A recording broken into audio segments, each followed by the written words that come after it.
নবী জায়নাব রে কবরে রাইখা চিৎকার দিয়া বলছিল, জায়নাব রে, আমার মা আমেনারে বলছিলাম, মা তুমি ঘুমাও মা। আজকে আমার মা জায়নাব রে বললাম ঘুমাও মা।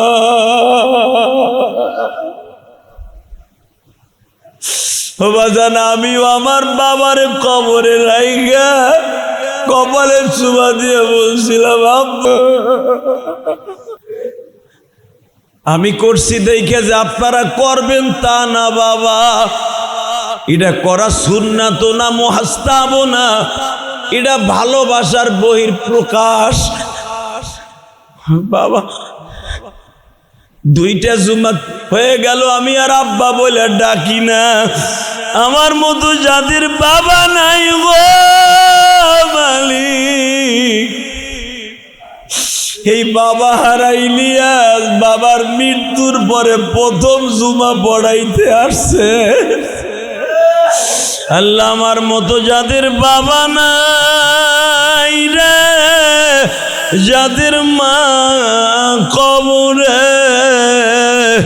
চোখের পানি ফেলাইয়া যারা এখন মোনাজাতে কাঁদবে, ওদের বাবা মায়ের কবরটা জান্নাতের বাগান বানাইবা। আল্লাহ সবাইরে ক্ষমা করে দেন, জোরে কনা আমিন। আমার আব্বার জন্য দোয়া চাই, আপনাদের জন্য দোয়া চাই। আমি যদি আলেম না হইতাম এই হাজার হাজার মুসল্লির কাছে দোয়া চাইতে পারতাম না। আমি আলেম হইছি, আপনাকে খতিম হইছি, তাই দোয়া চাইছি। আপনাকেও আমার কাছে দোয়া চাইতে হবে না, আমি দোয়া করছি। যারা কানছে আল্লাহ এদের বাবা বারে তুমি মাফ করে দিও, কারণ আমার বুকটা আজকে হাহাকার। আল্লাহর জাকিরিন শাকিরিন মুহিব্বিন মুবাল্লিগিন, আল্লাহর দ্বীনি দাওয়াতি কাজ করনেওয়ালা আল্লাহর পাগলগুলি, আল্লাহ সুবহানাহু ওয়া তাআলার দপ্তরে শুকরিয়া জ্ঞাপন করছি, যেই মহান মনিব আপনাকে আমাকে অত্যন্ত মায়া করে দয়া করে ভালোবেসে আপনাকে আমাকে সমস্ত দুনিয়ার ফাতনা ফাসাদ কলহল মুক্ত একটা পরিবেশ, যেখানে আসলে ইচ্ছা করলেই জোরে কথা বলা যায় না, যেই ঘরে ঢুকলে দুনিয়ার কোনো মানুষের চিন্তা ভাবনা মাথায় থাকে না, যেই ঘরে আসলে একমাত্র আল্লাহ আল্লাহ রসুলের কথাটাই বেশি মনে পড়ে, ওই ঘরে জুমার নামাজ পড়ার উদ্দেশ্যে আগে আগে এসে বসবার তৌফিক আল্লাহ এনায়েত ফরমাইয়াছেন। ওই রবের শুকরিয়া জ্ঞাপন করছি, জোরে সোরে বলি আলহামদুলিল্লাহ। প্রিয় মুসল্লিয়ান ইকরাম, মাঝখানে 3 জুমা আমি আসতে পারি নাই, এটা আমার নিজের ব্যক্তিগত ওজরের কারণে। তার ভিতরে 2 জুমা আসতে পারি নাই, আমার চিরতরে এতিম বানাইয়া চলে গেছে আমার জনম দুঃখমিয়া বাবা। এই পৃথিবীতে যার বাবা নাই ওর মতো দুঃখী আর কেউ নাই।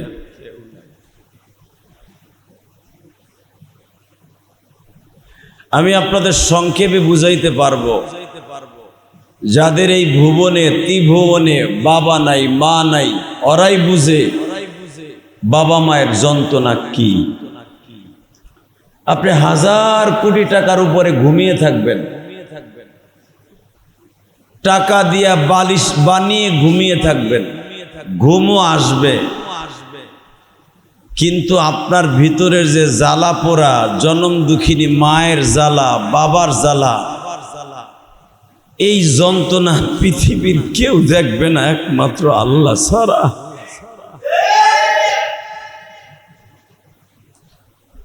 বারো বছর বয়সে মা হারিয়েছি, তখন একটা কিছু মনে করতে পারি নাই মা কি জিনিস। মনে মনে ভাবছি বড় হব, ইনকাম করব, আলেম হব, কারণ আমি মাদ্রাসায় ভর্তি হওয়ার 1 বছর পরেই আমার মা মারা যায়। আমি কিরাতখানাটাও কমপ্লিট করতে পারলাম না। আমি কারণ কওমি মাদ্রাসার বছর শুরু হয় রমজানের পরে, 8ই শাওয়াল থেকে শুরু হয়, 10ই শাওয়াল 8ই শাওয়াল থেকে মাদ্রাসার ভর্তি শুরু হয়। রমজানের আগ পর্যন্ত অর্থাৎ শবে বরাতের সময় ফাইনাল পরীক্ষা হয়। এই 11টা মাস কওমি মাদ্রাসার ভর্তি শুরু হয়। আর স্কুল কলেজ হলো জানুয়ারি টু জানুয়ারি, আলিয়া মাদ্রাসা জানুয়ারি টু জানুয়ারি। কিন্তু আমি আমার জীবনে স্কুল থেকেই মাদ্রাসায় যাই, কওমি মাদ্রাসায়। ফাঁকে ফাঁকে আলিয়া মাদ্রাসায় পড়ছি। মেরে ভাই ও দোস্ত বুজুর্গ, যখন মাটা মারা যায় তখন আমার বয়স ছিল মাত্র 12 বছর। 12 সবে মাত্র আমারে মুসলমানি দিছে, সুন্নাতে খাতনা যেটাকে বলা হয় মুসলমানি। আমার মুসলমানির আমার মনে পড়ে, আমাকে মুসলমানি দেওয়ার পরে আমার যেটা আমরা পুরুষ ছেলে সবাই জানি, আমার লজ্জা স্থানের ঘাওটাও শুকায় নাই। এই অবস্থায় আমার মা মারা গেছিল।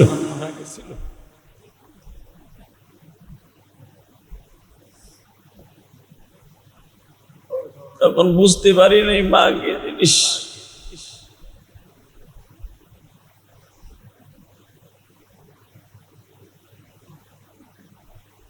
এখন বুঝতে পারি, এখন বুঝতে পারি যে পৃথিবীতে যার মা নাই, ওর মতো অচল মানুষ, ওর মতো জনম দুঃখী মানুষ পৃথিবীতে আর নাই। এটা আমি বলি নাই, ভাবতেছেন আমি বলছি, তা না। আল্লাহ কোরআনে কি বলে তাই শোনেন, তাহলে বুঝবেন। এখানে অনেক ছেলে মেয়ে আছে মা বাপরে লাইক করে না। এই যে আবুল কাশেম ভাই, উনি একটা মায়ের পাগল ছেলে। এই যে আমাদের মোতাল্লি, এই যে সেক্রেটারি মেহেদি, তারপরে আরিফুল ভাই, অনেক কমিটির ভাইরা আছে, সবার নাম তো আমি জানি না, আস্তে আস্তে সবার নামই জানবো। যাদেরকে আমি সামনে থেকে দেখছি, আমার আব্বার ইন্তেকালের সময় হয়তো কাশেম ভাই যেতে পারেন নাই, আবুল কাশেম ভাই, কিন্তু আমার আব্বার দোয়ার অনুষ্ঠানের দিনে পাগলের মতো ছুটে গেছে। তার মানে কি, দুনিয়ার কোনো কাজে তাকে বাধা দিয়ে রাখতে পারে নাই, একমাত্র সে বাবার ভক্ত। কথা বলেন না কেন? এই মসজিদের মুসল্লি আমার পিছনে নামাজ পড়ে ধরেন এভারেজে 2 থেকে 2,500 হতে পারে না, এরকম। সবাই কি আমার বাবার জানাজায় গেছে? যায় না। দোয়ার অনুষ্ঠানে গেছে? যায় না। তবে দোয়া করছেন আমি শুনছি, সবাই দোয়া করছেন আমার আব্বার জন্য। আমার আব্বা একটা সাদা মনের মানুষ ছিলেন, তা না হলে 3টা ছেলেরে আলেম বানাইতেন না। আমার আব্বা জীবনে কোনোদিন মাদ্রাসায় পড়ে নাই, দাওয়াত ও তাবলীগের কাজ করছে। আমার আব্বা 3 সাল লাগাইছে, আলহামদুলিল্লাহ বলেন। আমার আব্বা 3 সালের সাথে ছিলেন আমাদের গোপালগঞ্জ মকসিদপুরে। আমার আব্বা চরমনায় যাইতেন মাঝে মাঝে, কিন্তু আমার আব্বা সে ব্রিটিশ আমলে ক্লাস 8 না 9 পর্যন্ত পড়ছে, মেট্রিক পরীক্ষা দিছিলেন না। তা আমি সেই বাবার ঔরসের সন্তান। আমার আব্বা ইচ্ছা করলে আমারে জেনারেল লাইনে পড়াইতে পারতেন, আমারে তা না পড়িয়ে এই মাদ্রাসায় দিছে। আমার আব্বার উদ্দেশ্য কি ছিল জানেন? আবুল কাশেম ভাই গেছিল, মোতাল্লি সাহেব গেছিল, আমার আব্বা যেদিন ইন্তেকাল করবে, দেখেন আমার আব্বা আলেমদের প্রতি তার কতটুকু ভালোবাসা ছিল। যেদিন মারা যাবে ওদিনকে সকাল 9টার থেকে নিয়ে 1টা পর্যন্ত আমি যে নতুন বাড়ি করছি, গ্রামের বাড়ি, আম গাছ, কাঁঠাল গাছ, পেয়ারা গাছ লাগাইছে। মিস্ত্রিরা জিজ্ঞেস করছে, আপনি এই গাছ লাগাইতেছেন, এটা কি আপনি খাইয়া যাইতে পারবেন? আমার আব্বাই বলে, আমি খাবো না, আমার ইলিয়াদের সাথে বড় বড় আলেম আসবে এই বাড়িতে, তারা খাইবে। বড় বড় আলেম আসবে এই বাড়িতে, তারা খাবে। আব্বা কয়েকজনের নাম ধরেই বলে গেছে, চরমনার পিসা ভাইব, তারপরে জোবায়ের সাহেব আসবে, ওই যে তাবলিগ জামাতের আমাদের আমির সাহেব, হাফিজুর রহমান সিদ্দিকী আসবে, আইয়ুবী সাহেব আসবে, মামুনুল হক আসবে। তারাই গাছের আম খাবে আর আমার লেগে দোয়া করবে। কই আমার আব্বা তো একবারও বলে নাই এমপি সাহেব আসবে, অমুক আসবে, তমুক আসবে। আমি গাছ লাগাইতেছি আম গাছ, আমার ছেলের সাথে বড় বড় আলেমরা আসবে, আলেমরা খাবে। এই জন্যই রসুল বলেছেন, কুন আলেমান আও মুআল্লিমান আও মুস্তামিলান, পারলে আলেম হইও, তা না হলে আলেমের সাথে ভালোবাসা রাখো, তা না হলে আলেমকে দূরের থেকে ভালোবাসো, তা না হলে আলেমরে একক তো দাওয়াত খাওয়াইও, তা না হলে একটা ছেলেরে আলেম বানাইও, নয় নাতিরে আলেম বানাইও। যদি তাও না পারো, ওয়ালা তাকুন খামেস, চারটা স্তরের কোন স্তরে তোমার পাওয়া যাবে না। ফাতুহুলিক, তুমি ধ্বংস হয়ে যাবা। বিশ্ব নবীর কথা, সুবহানাল্লাহ বললেন না? আরো জোরে বলেন। আমার আব্বা আমাকে আলেম বানায় এত ভুল করে নাই, করছে? আলেম যে খালি মাদ্রাসায় পড়াবে, খতিবগিরি করবে, আলেম যে খালি ইমামতি করবে, না না না। রসুলের কোন সাহাবী ইমাম, কোন সাহাবী আলেম হওয়ার পরে তারা ইমামতির দায়িত্ব নিছে কয়েকজন? দেখান তো কয়জন? রসুলের ১৬ লক্ষ সাহাবী সবাই তো আলেম, কি বলেন না কেন? আলেম না? রসুলের কাছ থেকে যারা হাদিস সংগ্রহ করছে তারাই তো সাহাবী। আপনি দেখেন তো কয়জন ইমামতি করছে, কয়জনে মাদ্রাসায় পড়াইছে? হ্যাঁ, তারা একটা কাজ করছে, দ্বীনের কাজ করছে, দাওয়াত ও তাবলীগের কাজ করছে। সুবহানাল্লাহ বলেন। এই কাজটা সবাই করছে, কারণ এই কাজটা সবার জন্য ফরজ। এই কাজটা কি সবার জন্য ফরজ? এই কাজটা সব সাহাবী করছে, কিন্তু মাদ্রাসায় পড়ানো, ইমামতি করা, খতিবগিরি করা সব সাহাবী করেন নাই।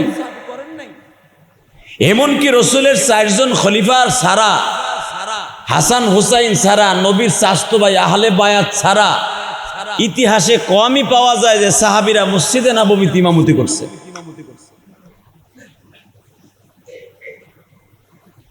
আল্লাহ আল্লাহ। আপনি আলেম হবেন, রসুল আলেম হইতে বলেছেন। আলেম হইয়া আপনি ব্যাংকে চাকরি করবেন, আলহামদুলিল্লাহ বলেন। সুদবিহীন ব্যাংকে চাকরি করবেন, কারণ আলেম যদি ব্যাংকে চাকরি করে ওই ব্যাংকে সুদ থাকতে পারে না। এই জন্য ব্যাংকেও চাকরি করার দরকার আছে, আছে না নাই? আলেম খেতে খামারে কাজ করবে, আলেম অটো গাড়ি চালাবে, আলেম ট্রাক চালাবে, আলেম বাস চালাবে, আলেম রিক্সা চালাবে, আলেম মসজিদের খতিবগিরি করবে, আলেম মুয়াজ্জিনগিরি করবে, আলেম প্রবাস হবে। আমি এই চোখ দিয়ে দেখছি, এক রুমের ভিতরে 10 জন থাকে, তার ভিতরে একজন আলেম পড়ে গেছে। সুবহানাল্লাহ বলেন। একই কোম্পানিতে চাকরি করে, এক রুমে 10 ভাই থাকে, যে আলেম আছে সে ওই রুমের মধ্যে ইমামতি করে। তাহলে আলেম যদি প্রবাসে যায়, ইমামতি করার দরকার আছে না নাই? যদি ওই রুমের ভিতরে ওই প্রবাসী আলেম না হয়তো ইমামতি করতে পারতো? একটা নামাজ পড়তো না। তাহলে আলেম কি খালি ইমামতি আর খতিবগিরি করবে? আলেম গাড়ির ড্রাইভারি করবে। কেন করবে? শিখায় দেই। যখনই নামাজের আজান হয়ে যাবে, হট করে গাড়ি ড্রাইভারি ছেড়ে দিয়ে বলবে, সবাই নামাজে যাই, চলেন। কে যাবে না যাবে এটা দেখার বিষয় নয়, ভাই আজান হয়ে গেছে, চলেন নামাজ পড়ে আসি। যদি এই লোকটা মতকর হয় আর 40 জন যাত্রীর ভিতরে 39 জনই নামাজি হয় তাবলীগওয়ালা, ওই মদখোর ড্রাইভার চাইবো, কইব যে আমার টিপ ধরতে হবে না, আমার সামনে দিয়েও পড়া যাবে, কথা কর না কেন? এই জন্য আলেম ড্রাইভারি করার দরকার আছে না নাই? ট্রাক ড্রাইভার হবে আলেম, ট্রাক ড্রাইভার, ট্রাক চালাবে আলেম। নামাজের টাইম হবে, সাথে সাথে আজানের সাথে সাথে নামাজ পড়বে তার কর্মচারী নিয়া। কথা বলেন? এই মোবাইল বন্ধ করো।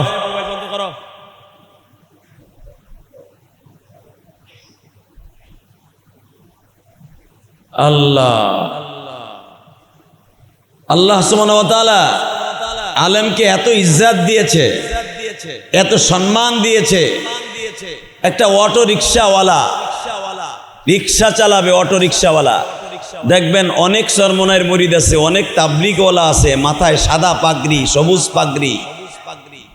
আজান পড়ার সাথে সাথে সব যাত্রী বাদ আগে নামাজ পড়ে আসে।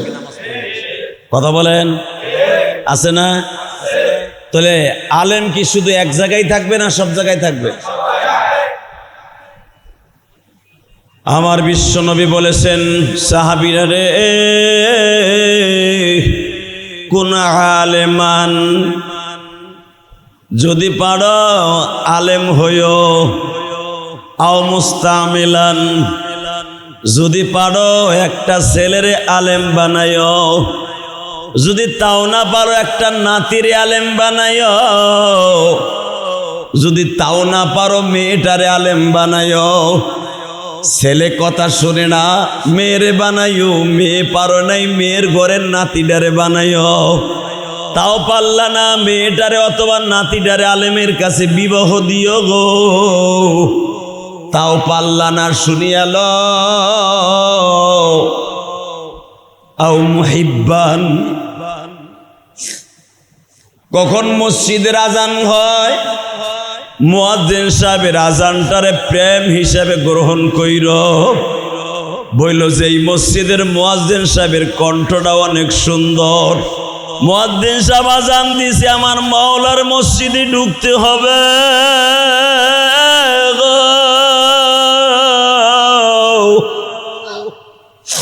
কার লাগিয়া বাদসি সুখে,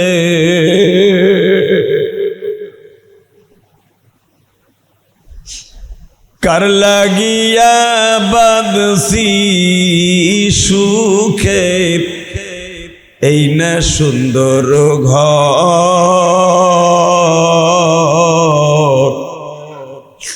সব সারিয়া চইলা যাব অন্ধকার কবর।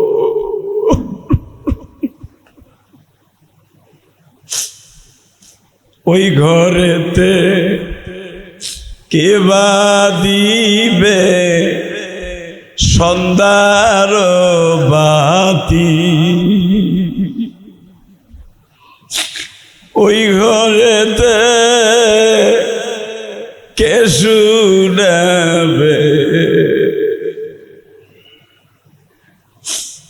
আল্লাহর বাণী।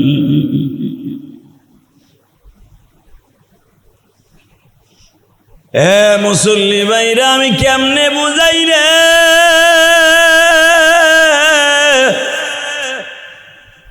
কিভাবে বুঝাইলে আপনারা বুঝবেন তাও আমি জানি না।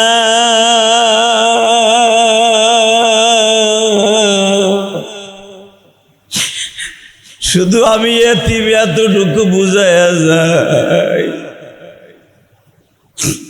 এই দুনিয়ায় যদি সুখী থাকতে চান, কবরে আরামে থাকতে চান, একটা সন্তান অথবা একটা নাতিরে আলেম বানাইয়া যায়।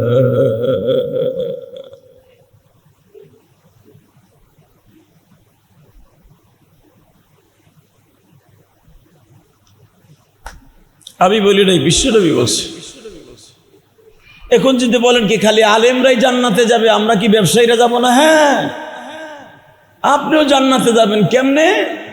নবী প্রত্যেকটা সেক্টরে হাদিস বর্ণনা করে গেছে, ব্যবসায়ীরা আমি নবীর সাথে জান্নাতে যাবে। আরো জোরে শোনেন হাদিসে কি বলে, আত-তাজিরুস সুদুকুল আমিন মা'আন নাবিয়্যিন ওয়াস সিদ্দিকিন ওয়াস শুহাদা'i ওয়াস সালিহিন। যারা আমি নবীর মতো সত্য ব্যবসায়ী, মা'আন নাবিয়্যিন, শুধু নবীর কথা বলে নাই, মা'আন নাবিয়্যিন জমার সিগা, মা মানি সাথে, নাবিয়্যিন মানি দুনিয়ার সত্য ব্যবসায়ী, দুনিয়ার সব নবীর সাথে জান্নাতে যাবে। এখন যদি কারণ সব নবীর লাগে লাগবে না, আমার না, আমি নবী, আমার নবীর উম্মত, আমি আমার নবীর সাথে যাব। এখানে ভাগ আছে, এক এক নবী এক একটা ব্যবসা করতেন। সুবহানাল্লাহ বলেন। যেরকম আমি আপনাকে বলে দেই, আমার আব্বাজান দাউদ আলাইহিস সালাত, আমার আব্বাজান আদম আলাইহিস সালাম ব্যবসা করতেন, কৃষি ব্যবসা। কি ব্যবসা? কৃষি ব্যবসা, বুঝেন তো? সরিষা, কলই, মসুরি, খেসারি, গম, চাউল, আটা, এইগুলোর ব্যবসা করতেন আমার আব্বাজান আদম আলাইহিস সালাম। কারণ ওই জামানায় কাপড় ছিল না, এই জন্য কাপড়ের ব্যবসা কেউ বুঝতো না। যদি কোন তারা ল্যাংড়া থাকতো না, পাতা দিয়া, আল্লাহর কুদরতি একটা পাতা পাওয়া যাইতো ওই জামানায়, যেই গাছের পাতাটা কাপড়ের মতো লম্বা হইতো। সুবহানাল্লাহ বলেন। এটা কার কুদরত? জোরে কোন। আজ থেকে ধরেন 200 বছর আগে এই কারেন্ট ছিল, বাংলাদেশে ছিল, আবুল কাসেম ভাই ছিল। আমরা কেমনে মসজিদে বাতি দিতাম? এটা টিনের মসজিদ ছিল, হ্যারিকেন দিয়ে দিতাম। এই হ্যারিকেনের আগে আবার কেমনে দিতাম? ল্যাম্পো দিতাম। ল্যাম্পো চিনেন না? একজন মুসল্লি একটা ল্যাম্প ধরে নিয়ে আসতো বাড়িতে, একটা কোপ দিয়ে মেজের কাটি দিয়া ল্যাম্পোটা ইমাম সাহেবের পাশে রাখতো, ওই আলো দিয়ে ইমামতি করতো। মিথ্যা বলছি না সত্য বলছি? গেল। তাহলে ওই জামানায় কারেন্ট ছিল না, কারেন্ট কি জিনিস এইটা কেউ বুঝতো না। এরপরে হ্যারিকেনের যুগ আসলো, গিলাসের ভিতরে বাতিতে ধরাই দিলে, একটা পাত্তা দিলে আবার আলো জ্বলতো। কথা বলেন। ঠিক আমার বাবা আদম আলাইহিস সালামের যুগে বাতি দিত কেমনে? কেরোসিন তেল ছিল না, জাইতুনের তেল ছিল। আমার নবীর যুগেও আলো জ্বালাইতো জাইতুনের তেল দিয়া, কেরোসিন তেল দিয়া না। জাইতুনের তেলের দাম বেশি বিদায় এখন কেরোসিন তেল দিয়ে আমরা বাতি জ্বালাই। সুবহানাল্লাহ বলেন না? 1 লিটার জাইতুন তেলের দাম অরিজিনাল, যেটা দিয়ে রসুলের যুগে বাতি জ্বালাইতো, আমাকে এই দেশের 1012 টাকা কেজি। আমরা যেটা খাই এটা হলো 2 নাম্বার, সোয়াবিন তেলই বেশি। আল্লাহ, আমি অরিজিনাল জাইতুনের তেল খাইছি রিয়াদে যাইয়া, সৌদি আরবে। এই যে এবার রমজানে সে অরিজিনাল জাইতুন তেল যদি কেউ খান, গাছ থেকে ভাঙ্গাইয়া চিপড়াইয়া যেই তেলটা বানায় জাইতুন দিয়া, আপনার মুখের মধ্যে সারাটা দিন খালি তেলেরই ঘিরান কইব। আমি বুঝাই দেই, আপনি যদি সকালবেলা রসুন দিয়া খালে, কাঁচা রসুন খান, সারাদিন কিন্তু ডেকুরের সাথে কাঁচা রসুনের ঘেরানি কইব। কাঁচা পেঁয়াজ দিয়া যদি 1 ডিশ পান্তা ভাত খান, সারাদিন কোরমা খান আর পোলাও খান, গ্যাসটা বাইরেইব পেঁয়াজের। আমিও গ্যারান্টি দিলাম, অরিজিনাল জাইতুন তেল দিয়ে একটা রুটি খাইয়েন, অথবা আঙ্গুলে ভরাইয়া মধুর মতো একটু খাইয়েন। সারাদিন যদি জাইতুনের তেলের গ্যাস না উঠে, আপনি সেদিন আমার বললেন, শালি একদিন না, আপনি 2-3 দিন পর্যন্ত অরিজিনাল যদি খাইয়া থাকেন, অরিজিনাল জাইতুন, আপনার পায়খানার সাথে অরিজিনাল জাইতুন তেলের ঘেরান আসবে। সুবহানাল্লাহ কইলেন না? মক্কা মদিনায় পাবেন অরিজিনাল কিছু কিছু দোকান আছে, বিন দাউদ, বিন ফাহাদ, আব্দুল আজিজ, এরকম বহু দোকান আছে, অরিজিনালটা পাওয়া যায়। তো যাই হোক, এটা আমার বলার উদ্দেশ্য না। আদম আলাইহিস সালামের যুগে ব্যবসা ছিল ক্ষেত খামারির ব্যবসা। বুঝাইতে পারছি? ধরেন 100 মাইলের ভিতরে বাড়ি ছিল মাত্র 2-3টা। কয়টা? আর এই দেওয়ান বাড়িতে পুরা চুনকুটার ভিতরে কয়টা টিনের ঘর আছিল, কয়টা বিল্ডিং আছিল, যারা ওই যুগে বাইসা ছিলেন তারা বাইসা বাইর করতে পারবে। কথা কন না কেন? সব দিক দিয়ে আষাঢ় মাসে পানি, উঁচার উপরে 10 ফিট উপরে একটা ছোট্ট বিল্ডিং পাওয়া গেছে পুরা চুনকুটের মধ্যে। বাজান রে ভালো করে বুঝিয়াল, আজ থেকে যদি 6500 বছর আগে আমার বাবা 10,000 বছর আগে আদম আলাইহিস সালাম এই দুনিয়ায় আসছিলেন, ওই জামানায় তো বাবা বাড়িঘর সচরাচর ছিল না। আমার বাবা পুরা জমিনটাই ছিল তার। এমনকি আদম আলাইহিস সালাম ক্ষেত খামারি চাষ দেওয়ার জন্য লোকও পাইতেন না। এই যে আজ থেকে 100 বছর আগে মুরব্বীরা বলতে পারবেন, এই জিলমিল শহরে অনেকে বলতো মাগনা দিলাম তোরে জমিটা, তুই আবাদ করে খা।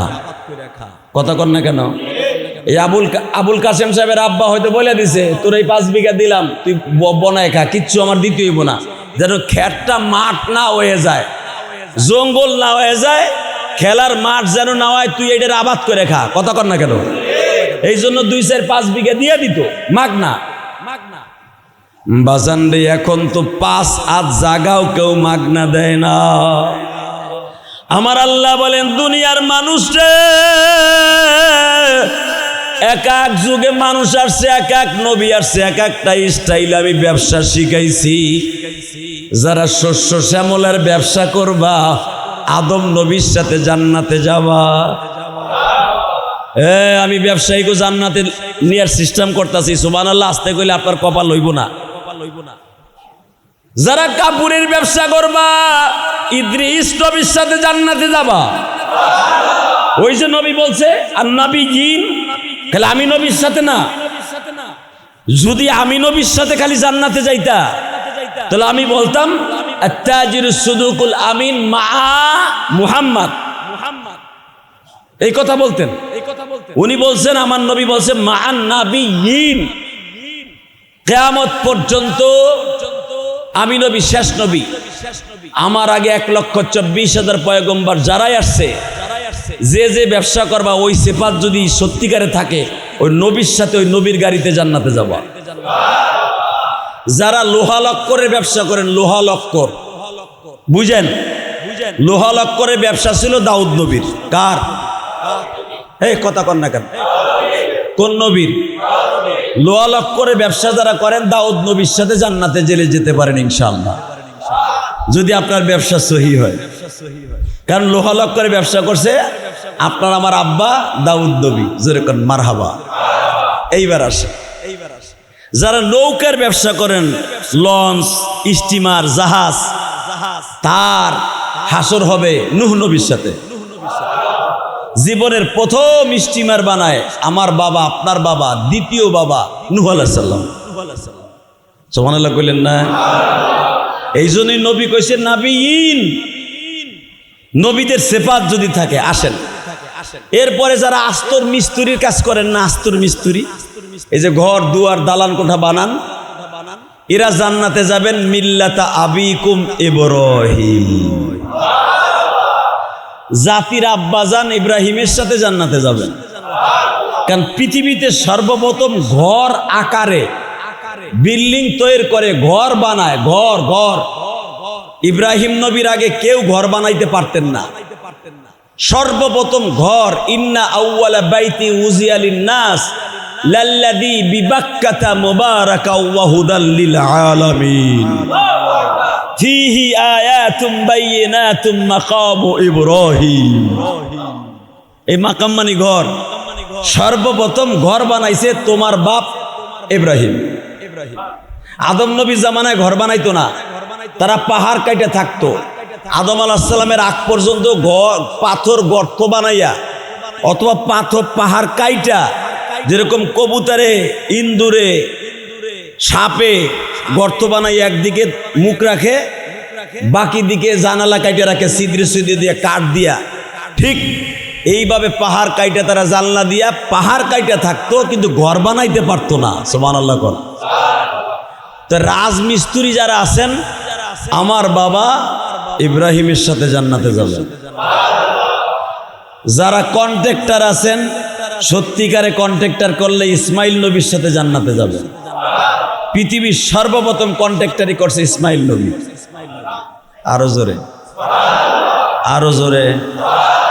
এই জন্যই নবী আমার বলছেন মা'আন নাবিয়িন, নবীদের সাথে জান্নাতে যাওয়া। এবার আসেন, যারা ব্যবসা করবেন গরু, ছাগল, দুম্বা ও কাপড়ের ব্যবসা একটু বলতে হয়। কাপড়ে যারা ব্যবসা করবেন 1 নম্বরে জান্নাতে যাবেন ইদ্রিস নবীর সাথে। 2 নম্বরে আপনি জান্নাতে যাবেন নবীর যুগে যদি আপনি জন্ম নিয়ে থাকেন, আপনি 2 নম্বরে জান্নাতে যাবেন আবু বকরের সাথে। আরো জোরে, আবু বকরের সাথে জান্নাতে যাবেন। কারণ পৃথিবীতে সবচাইতে যত নবীর উম্মাত গুলো আসছেন, সবচাইতে বড় কাপড়ের ব্যবসায়ী ছিলেন হযরত আবু বকর।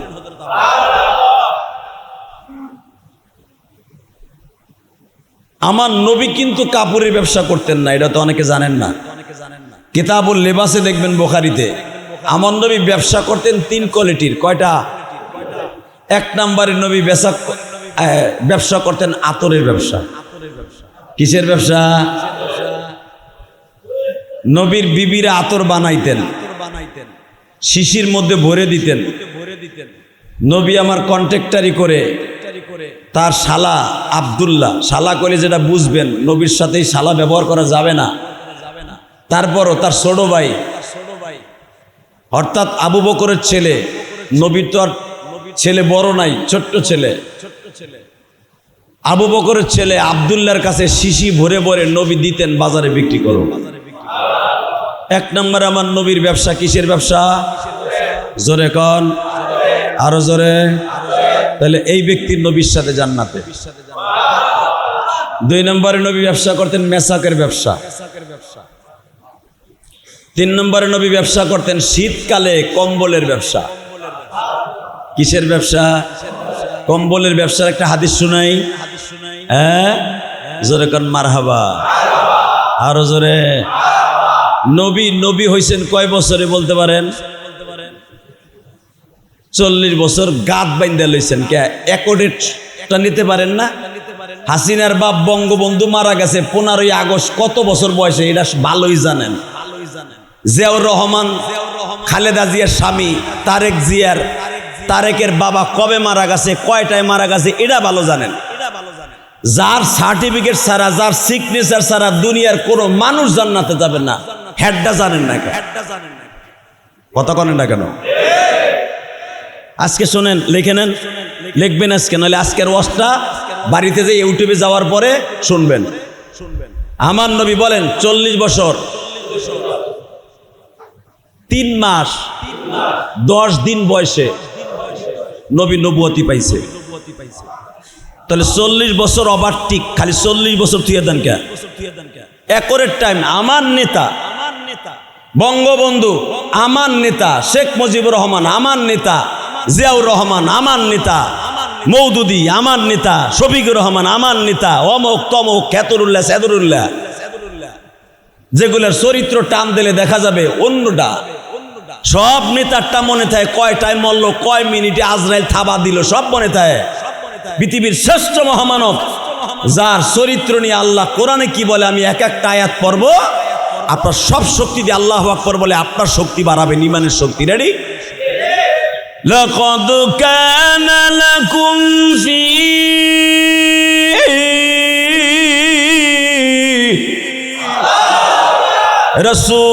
রাসূলিল্লাহি উসওয়াতুন হাসানাহ ওয়া মা আরসালনাকা ইল্লা রাহমাতাল লিল আলামিন।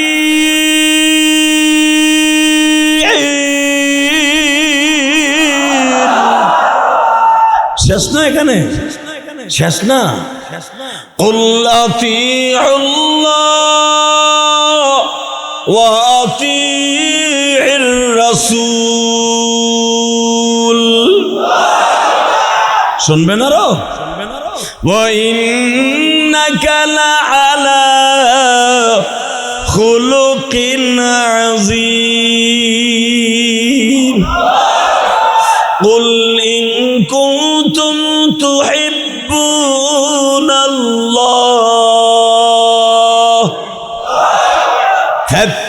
فاتبعوني يحببكم الله ويغفر لكم ذنوبكم والله غفور رحيم এখানে শেষ না فلا وربك لا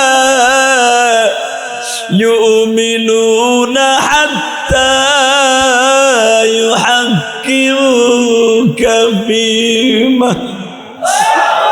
فيما شجر بينهم ثم لا يجدوا في أنفسهم حرجا مما قضيت ويسلموا تسليما ما كان محمد أبا أحد من رجالكم ولكن رسول الله وخاتم النبيين এইগুলা কার শানে আল্লাহর শানে কার শানে পতাকার দুনিয়ার কোন প্রেসিডেন্ট বাদশা পৃথিবীর শ্রেষ্ঠ বাদশা এখানে শেষ না 6666 আয়াতের মধ্যে 250 আয়াত ডাইরেক্ট আমার নবীর শানে আল্লাহ নাজিল করছে একবারে আপনাদের পরিচিত একটা সূরা তেলাওয়াত করি যে সূরাটা পুরাই আমার নবীর জন্য তেলাওয়াত করছে শুনেন কি কয় ইন্না আ'তাইনাকাল কাউসার ফাসাল্লি কি ব্যাপার বললেন না যে পড়েন আবার পড়েন ইন্না আ'তাইনাকাল কাউসার ফাসাল্লি লিরাব্বিকা ইন্না শানিআকা হুয়াল আবতার কোরআন শরীফের কোন আয়াত কোন সূরা পূর্ণাঙ্গ সূরা পুরাটা একটা নবীর শানে নাযিল করে নাই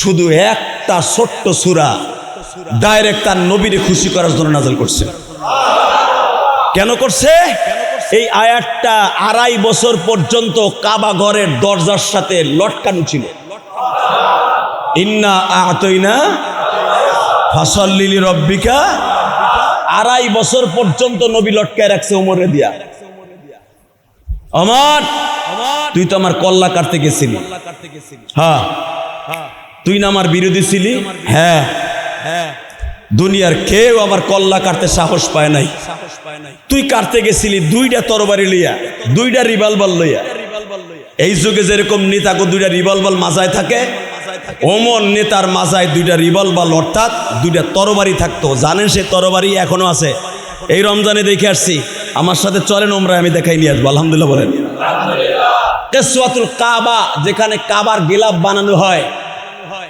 মক্কার থেকে 32 কিলোমিটার দূরে জেদ্দার দিকে চারদিকে পাহাড় মাঝখানে এই খনিটা স্বর্ণের সুতা বানায় এখান থেকে কালো গিলাফ ওই কালো গিলাফটাও কিন্তু স্বর্ণের কালো সুতাটাও স্বর্ণের ওইটার ভিতরে মকমলের সুতা মকমলের কাপড় এর ভিতরে স্বর্ণের সুতা দিয়া কোরআন শরীফের আয়াতগুলা লিখে কাবার গিলাফ বানানো হয় এই জন্য ওই জায়গাটুকুর নাম হয়েছে এখন কিসওয়াতুল কাবা যেরকম মারহাবা ওই শহরটার নাম এখন কি হয়েছে জেদ্দা এবং মক্কার মাঝখানে তাকানে দিকে এইখানে যাবেন এখান থেকে 2.5 কিলোমিটার দূরে গহীন জঙ্গল গহীন পাহাড় কারণ মক্কা মদিনায় তো পাহাড় ছাড়া কিছু পাবেন না এটা তো ইজলতলার জঙ্গল না ওই যে তোমার জিয়া এই যে শহরটা ঝিলমিল শহরের ভিতরে পোকা মাকড়ের ঘর না মক্কাটা যদি আপনি জঙ্গলে যান সেটাও পাহাড় সেটাও কি পাহাড় আপনি মানুষ মেরে রেখে আসবেন পাহাড়ে, বছরকে বছর শুটকি হয়ে যাবে, কেউ খবরও পাবে না। কথা কন না কেন? বাজান এবার ভালো করে বুঝেন, অন্তরটা কিন্তু ব্যথায় ব্যথিত। আমি ভাবতেও পারি না আজকে এত স্পিরিটে কথা বলতে পারবো, কারণ আমার বাবা আমার কাছ থেকে হারাইয়া আমারে দুর্বল বানাই দিয়ে গেছে। আগে বুঝতে পারি নাই বাবা কি জিনিস রে বাবা, এইবার যেরকম ভাবে আমার নবী এই সূরা কাউসার নাজিল হওয়ার সময় বুঝছিলেন বাবা কি জিনিস, মুহাম্মদ এখন বুঝে। 2.5 বছর পর্যন্ত সূরা কাউসার লটকানো, নবী বলে দিলেন উক্তুব কামিসলি হাদা। যদি আমার এটা পাগলের কথা হয়, আমি যদি জাদুকারের কথা হয়, তোমরা বলো এটা জাদুকারের কথা, কোরআন শরীফ জাদুকারের কথা, কোন কবির কথা, ওয়ালা কাহিরু ওয়ালা মাজনুন, কোরআন শরীফের আয়াত। তোমরা বলো এটা গণকের কথা, ওয়ালা মাজনুন, তোমরা বলতেছো পাগলের কথা। তাহলে আমি নবী বললাম উক্তুব কামিসলি হাদা সূরা কাউসার, তোমরা লেখো, অথবা এরকম একটা সূরা লেখা লাগবে না, অবিকল এরকম একটা পাগলের মতো কবি একটা আইডিয়া দেখায় দাও যে তোমরা ওই কোরআন শরীফের মতো একটা কোরআন বানাইতে পারো। এই ছোট্ট সূরা চ্যালেঞ্জ করলাম। 2.5 বছর পর্যন্ত চিন্তা করছে, লাস্টে তারা বানাইছে কি জানেন? তাফসীরে মারুফুল কোরআনে ইন্না আতাইনা কাল আক আক, নাউজুবিল্লাহ বললেন না? ফাসাল্লি লি ফাক ফাক ইন্না শানিয়া কাল আবলাক। এটা বানাইয়া 1,500 কবি আবু জেহেলের কাছে জমা দিছে, ইন্না আতাইনা কাল আক আক। তা আবু জেহেল কয়তো ইন্না আতাইনা, ওটা কিন্তু মুহাম্মাদের আছে। এডু কথা বলেন নাই? ইন্না আতাইনা ওখানে আছে না? তা ওরা বানাইছে কোন ডুব? ওয়াস কান দেশে না গাল দেশে, সবাই কর না, কোন ডুব বানাইছে? আক আক, এই ডুব বানাইছে। ফাসাল্লি লি রব্বিকা ফাক ফাক। তা ফাসাল্লি লি রব্বিকা ওয়ানহার, এটা তো নবীর কথা। তো ওরা বানাইছে কি? আবলাক। আবলাক শব্দের অর্থ দুনিয়ার যত উটে খাইয়া পচা ঘাস গাল থেকে ওগরাইয়া বাইর করে যেটা ফেলে, এটার কয় আবলাক। নাউজুবিল্লাহ বললেন না? তাহলে উটের খাওয়া পচা ঘাস আবলাক, এই একজন বানায় আবু জেহেলের দেশে তো অর্থ জানে, একেবারে লেখাটার তক্তাটার ধৈরার গালের উপরে মারছে। এই 2.5 বছর পর্যন্ত মাগনা খাওয়াইয়া, সরকারি খাওয়ান খাওয়াইয়া, এই আক আকার ফাঁক ফাঁক লেখছ। ইন্না শানিয়া কাউল আবলাক, এই আবলাক মানে পচা, উটের পচা গু, বদমাইশ। আবার কস মুহাম্মাদের লগে চ্যালেঞ্জ করে আমরা বানাইতে পারি কোরআন শরীফ। সাথে সাথে আবু জেহেল একটা ডিক্লেয়ার দিয়েছিল, আমি এখন দিচ্ছি। Ready ready? হাদা লাইসা কালামুল বাশার। আবার হে মুসলমানের পোলা, তোমার সবচাইতে ইমানের সবচাইতে বড় শক্তি হলো এই শব্দটা। জানো তুমি? যেই সময় 62,000 মানুষের নেতা আবু জেহেল চেয়ারম্যান। আবু জেহেল কি একটু একদম লম্বা ছিল নাকি? আবু জেহেল বড় বড় গুন্ডা পালতো। তুমি আর বিএমপির কয়টা হার নেতা পোলাপান পালস রে বেডা? তুই বিএমপির নেতা হইয়া তোর পোলাপান পালতে লাগে 5 লাখ, কারণ গেটুরে দিতে হয় 3,000, ঘর ভাড়া দিতে হয়, আর চা খরচ, সিগারেট খরচ, গাঞ্জা খরচ, ইয়াবা খরচ, ট্রাক খরচ, ভাড়া খরচ, কেউরে মারা খরচ, বোঝেন নাই? অটো রিক্সা খরচ। তুই মাসে নয় 20,000 দিলি একটা পোলাপান পালতে। আর যেই সমস্ত নেতারা পোলাপান পালতে যে টাকা তাদেরকে দেয়, অবশ্যই তো তারা নবীর উম্মত, নবীর সাথে জান্নাতে যাবে।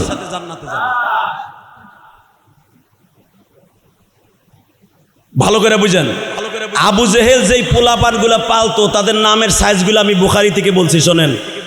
বানানো কথা ইলিয়াস রহমান জিহাদি বলে না, তা না হলে বাংলাদেশে হাতে গোনা কয়েকজন বক্তার ভিতরে আমি হইতাম না। আমি 3 জুমা আসি নাই।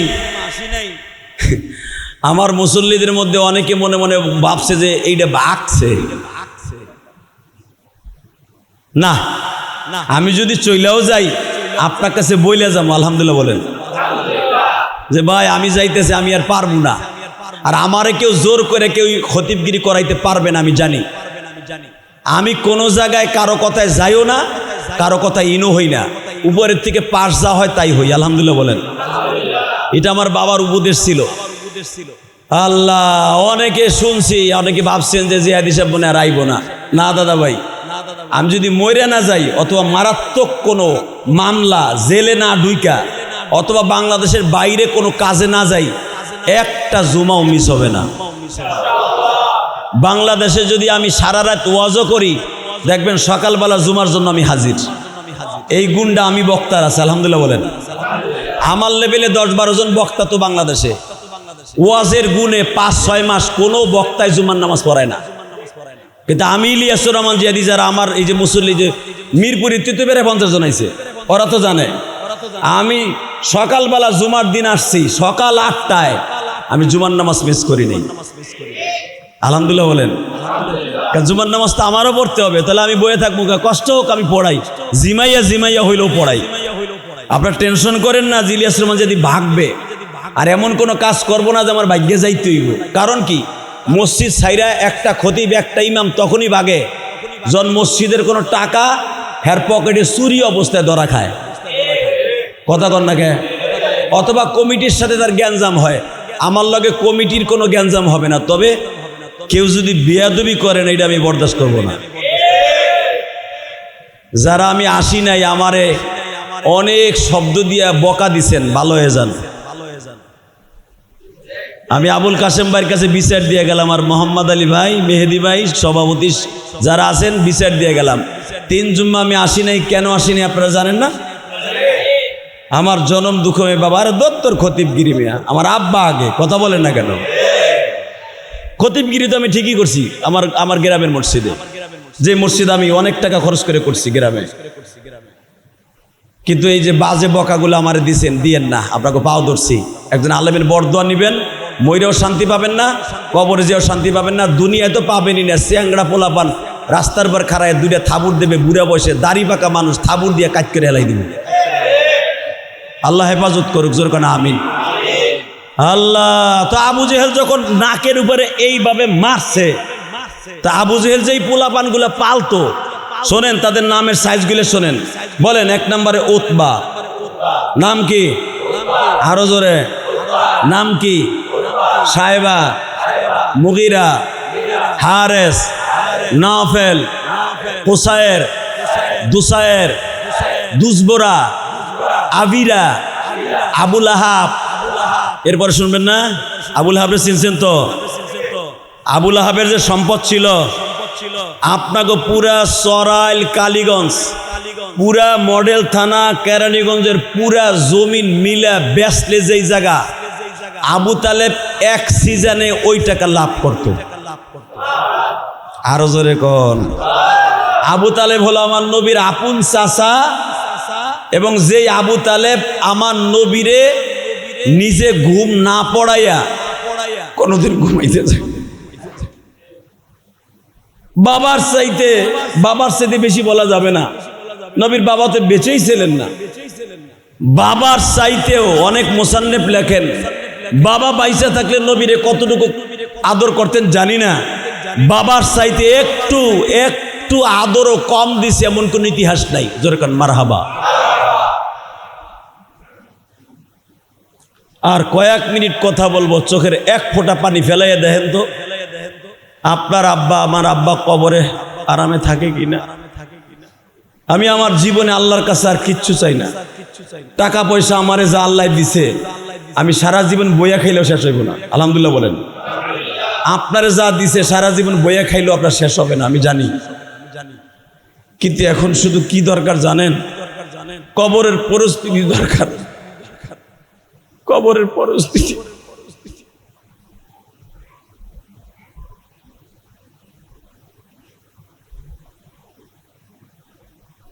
তা না হলে আমার আব্বা ওই যে আবুল কাসেম ভাই গেছে, আলী ভাই গেছে, মোতাল্লি গেছে, মেহেদি ভাই গেছে, আরিফুল ভাই গেছে।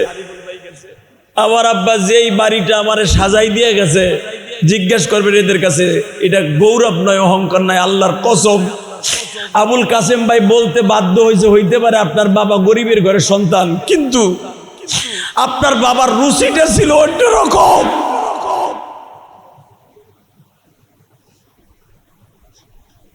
আমার আব্বা যেই বাড়ি আমারে সাজাই দিয়ে গেছে, টাকা আমি দিছি, কিন্তু আমার আব্বা আজকে মাটির মাত্র 3.5 হাত ঘরে ঘুমাই রয়েছে। আব্বারে যখন কবরে রাইখা, এই তো এখান থেকে অনেকেই গেছিলেন, এই যে ছেলেটা গেছিল, অনেক লোক গেছিল গাড়ি বইরে, আব্বার জানা যায়। আব্বারে যখন কবরে রাইখা একটা মাস্টার শিখাই দেই, আমার নবী কয়েকটা লাশে কবরে রাইখা কপারে চুমা দিছে। সুবহানাল্লাহ কইলেন না? আরো জোরে। 1 নম্বরে তার বিবি খাদিজারে, খাদিজার ইন্তেকালের 8 দিন পরে মারা গেছে তার চাচা আবু তালেব। কয়দিন পরে? খাদিজার ইন্তেকালের পরে। খাদিজা ছিল আমার নবীর সবচাইতে বড় বট গাছ আল্লাহর পরে মক্কায়। খাদিজা বেঁচে থাকা অবস্থায় নবীর কেউ একটা ফুলে টোকা দিতে সাহস পায় নাই মিয়া।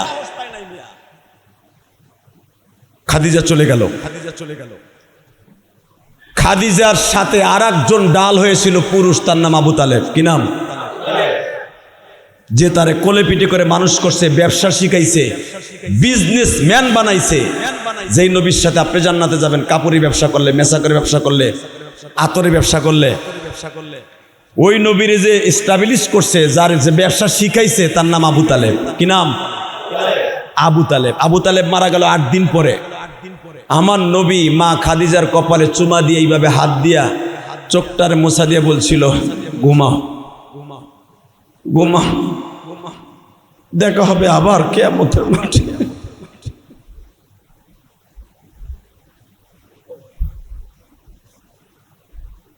নবীর আরেকজন বিবি নবীর জীবদ্দশায় মারা গেছে, তার নাম জয়নাব বিনতে জাহাজ। তার বয়স ছিল 80 বছর বয়সে নবীর বিয়ে করছে।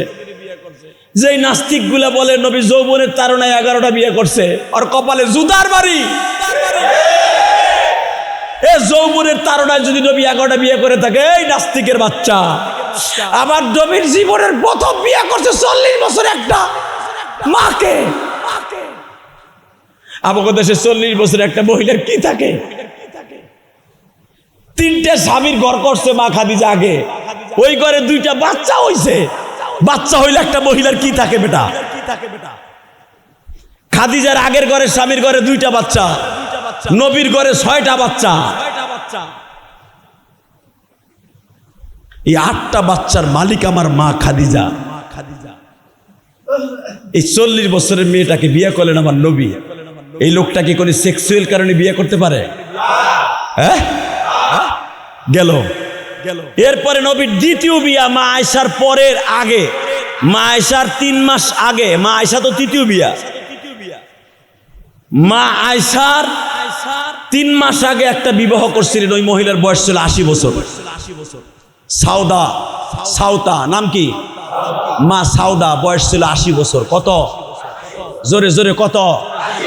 80 বছরের মেয়েটারে বিয়ে করে আমার নবীর বয়স তখন হলো, নবীর বয়স মাত্র 50 থেকে 51 বছর। হিজরাতের আগে বিয়ে করে, 51 বছর বয়স নবীর। আর বিবির বয়স কত? 30 বছরের ডিস্টেন্স একটা মেয়েরে বিয়ে করে। জীবনে প্রথম বিয়ে করছে 15 বছরের ডিস্টেন্স একটা মেয়েরে। দ্বিতীয় বিয়ে করলো কত বছর? 30 বছর। এর পরেরটা যিনি আল্লাহর হুকুমে করলেন, যার ঘটকালি করছে আমার আল্লাহ, মা আয়েশাকে। আয়েশা ছিলেন নবীর 47 বছরের ছোট। সুবহানাল্লাহ বলেন না? আরো জোরে কোন? আরো জোরে। এই একটা বিবাহ শুধু নবীর জীবনে ছোট করছে। আর 13টা বিবাহের মধ্যে 11 জন কিনে নবী ঘর করছে, 2 জনকে তালাক দিছে আল্লাহর হুকুমে। কারণ বশত স্ত্রীকে তালাক দেয়, এই জন্যই জায়েজ। নবী যে কোনো কারণ বশত 2 জনকে তালাক দিচ্ছেন, আর 11 জনকে নিয়ে ঘর করেছেন। ভালো করে বুঝবেন, আমার নবী কি সেক্সুয়াল কারণে বিয়ে করছে? এই নাস্তিক যদি কেউ বলে, ওরে তো জায়গায় জবাই দিয়ে ফেলতে হবে। ওরে দুনিয়ায় থাকার অধিকার নাই, অধিকার নাই, অধিকার নাই, অধিকার নাই, ওরা বাঁচায় রাখার অধিকার নাই। অনেক নাস্তিক বাংলাদেশে বলে, আপনারা জানেন আজ থেকে 4 বছর আগে ঢাকা ভার্সিটির একজন প্রফেসর, নাম বলবো না, উনি বলেছিল নবী মুহাম্মদ যদি বেঁচে থাকতো আয়েশাকে বাল্য বিবাহের কারণে নবী মুহাম্মাদের ফাঁসি হইত। তোর শিক্ষাকে আমি সম্মান করি, কারণ শিক্ষার উপরে কিছু বলবো না।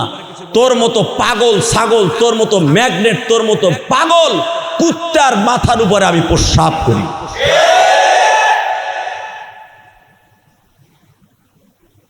আসেন মাত্র 2 মিনিট কথা বলবো, শেষ কথা। আমার নবীর জীবনের শেষ আর একটা লোকের কপালে চুমা দিয়েছিলেন। সেই লোকটা হলো নবীর কলিজার টুকরা মেয়ে, মাক্কি জিন্দিগিতে মারা গেছে। তার নাম জায়নাব। কি নাম? জোরে বলেন, আরো জোরে। নবীর বিবির নামও জায়নাব, মেয়ের নামও জায়নাব। জায়নাব মারা গেছে মাক্কি জিন্দিগিতে। মা খাদিজার পাশে জায়নাবের কবর জান্নাতুল মুআল্লায়। আমার সাথে ওমরায় যান, দেখাই দেব আঙ্গুল দিয়ে। এই যে 2004 সালে ওপেন, ওই যে নুরুল ইসলাম হাজি, ওনার সাথে গেছিলাম, হাত দিয়ে আঙ্গুল দিয়ে মা খাদিজার কবর জিয়ারত করছি। তখন এইভাবে সিকিউরিটি ছিল না। 2004 সালে আমার জীবনে প্রথম হজ করছি, আলহামদুলিল্লাহ বলেন। এই মুসলমানের পোলা, এরপরে তো আল্লাহ 24-25 বার নিছে। এখন তো আর কাছে যাইতে পারি না, তখন পারছি। এই মুসলমানের পোলা, তখন একবারে জান্নাতুল মুআল্লা কবরস্থানের ভিতরে ঢুকতে দিত, এখন ঢুকতে দেয় না। শুধু আমি আপনাদের 2টা পাও ধরে বলছি, 1 মিনিট। যখন জায়নাবরে কবরে রাইখা নবী এইভাবে কিবলার দিকে মুখটা ঘুরাইয়া চুমা দিতে যায়,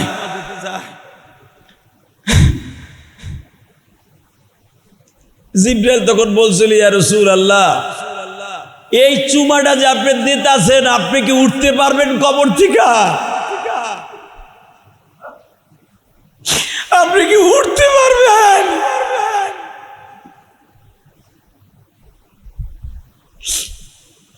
কারণ পৃথিবীর শ্রেষ্ঠ ইতিহাস, বাবার সামনে সন্তানের লাশ। আর জায়নাব নবীর প্রথম সন্তান, প্রথম স্ত্রীর প্রথম সন্তান। সেই জায়নাব মারা যায় আব্বার আগে। জায়নাবরে এইভাবে নবী মাথাটা নিয়ে যখন চুমা দেয়, আবার নবী কাঁপতে কাঁপতে কবরের মধ্যে পড়ে যায়। তখন তো জানাজার সিস্টেম চালু ছিল না, জানাজার সিস্টেম ছিল না। নবী জায়নাবরে কবরে রাইখা চিৎকার দিয়া বলছিল, জায়নাবরে,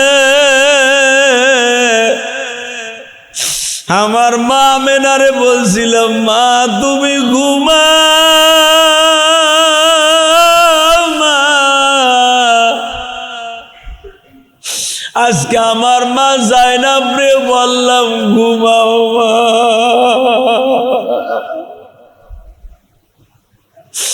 বাজান, আমিও আমার বাবার কবরে রাইখা কপালের চুমা দিয়ে বলছিলাম, আব্বা।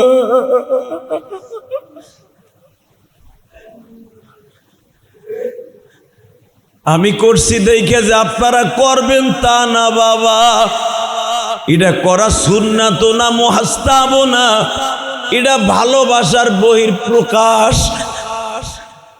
বাবা। 2টা জুমা হয়ে গেল, আমি আর আব্বা বলে ডাকি না। আমার মতো যাদের বাবা নাই গো মালিক,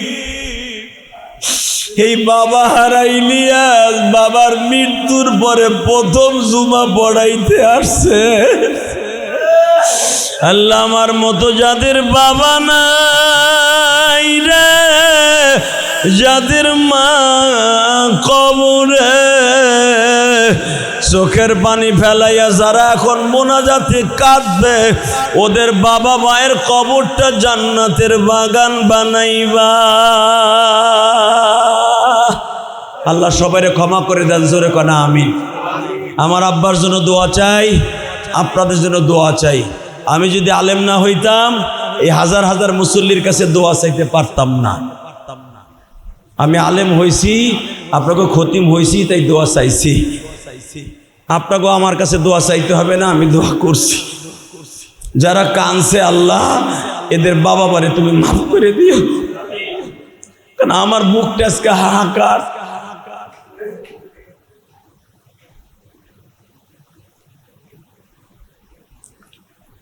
অনেকে দোয়া চাইছেন। সৌদি প্রবাসী ছেলেটা, আমি যখন রিয়াদে যাই, দাম্মাম যাই, ও আমারে গাড়ি দিয়ে অনেক রিসিভ করে, অনেক ভালোবাসা দেয়। রিয়াদে গেলে, দাম্মামে গেলে, আলহামদুলিল্লাহ বলেন। ও অনেক বড় একটা খেজুরের বাগানে বড় একজন অফিসার, আর বাড়ির সাতক্ষীরা, আর বাবার জন্য দোয়া চাইছে। 2 নম্বরে সায়েম, অসুস্থ ছেলেটা।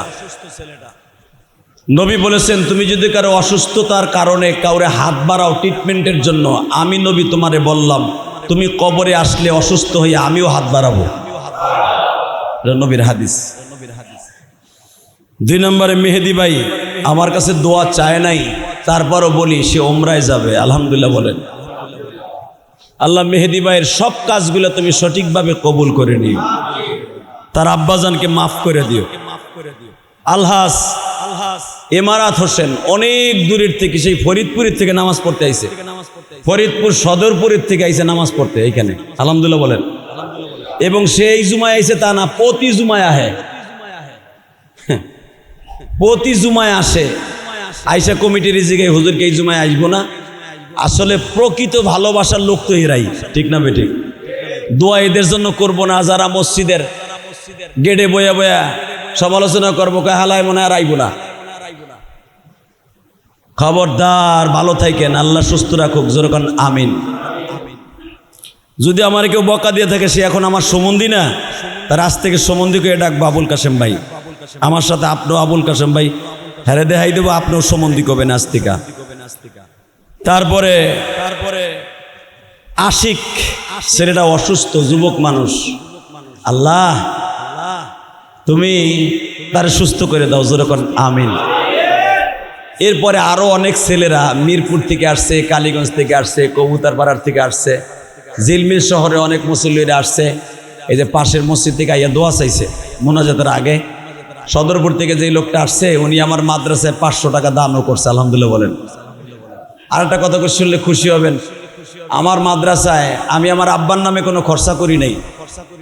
আমি বললে আপনারা মাইন্ড করেন না, এই কাজটা আপনারাও করবেন। আমি 1,30,000 টাকার চাউল কিনে দিছি, আলহামদুলিল্লাহ। তার ভিতরে আমার যে এতিমখানায় চড়াইলে ওইখানেও দিছি 10 বস্তা। আমাকে এলাকার বড় দাওরা হাদিস মাদ্রাসা, ওইখানে দিছি 50 বস্তা।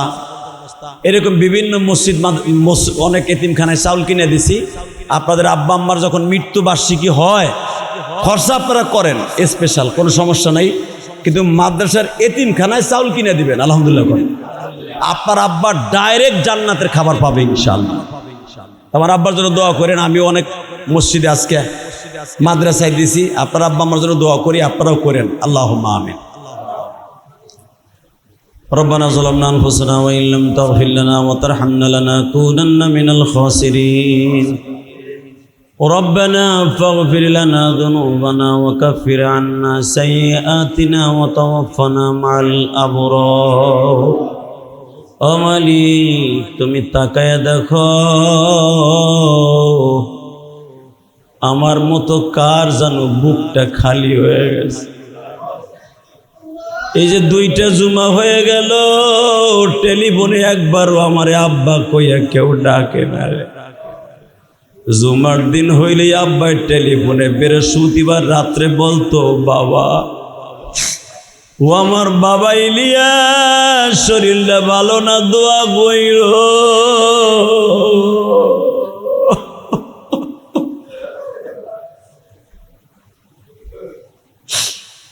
আমার মতো যাদের বাবাই দোয়া চাইতে পারে না, ওই সন্তানগুলার বাবার জন্য দোয়া করছি, আল্লাহ তাদের কবরটা জান্নাতের বাগান বানায়।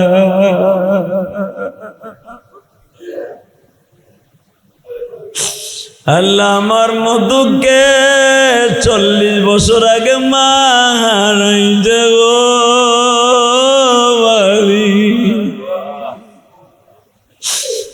আল্লাহ যারা ছোট্ট কালে মা হারাইছে, যুবক বয়সে মা হারাইছে, এখানে হাজি আছে, গাজী আছে, ব্যবসায়ী আছে, মোবাল্লিগ তাবলিগ ওয়ালা ভাইরা আছে। আল্লাহ কত নামাজিরা আছে যাদের আব্বা আম্মা কারো মা বাবা শরীয়তপুর, মাদারীপুর, ফরিদপুর, রংপুর, দিনাজপুর, ময়মনসিংহ, কিশোরগঞ্জ, কারো মা বাবা গোপালগঞ্জ, কারো মা বাবা উত্তরবঙ্গ, ময়মনসিংহ, কিশোরগঞ্জ, নেত্রকোনা, চাঁদপুর, রংপুর, কুমিল্লা, নোয়াখালী, চট্টগ্রাম।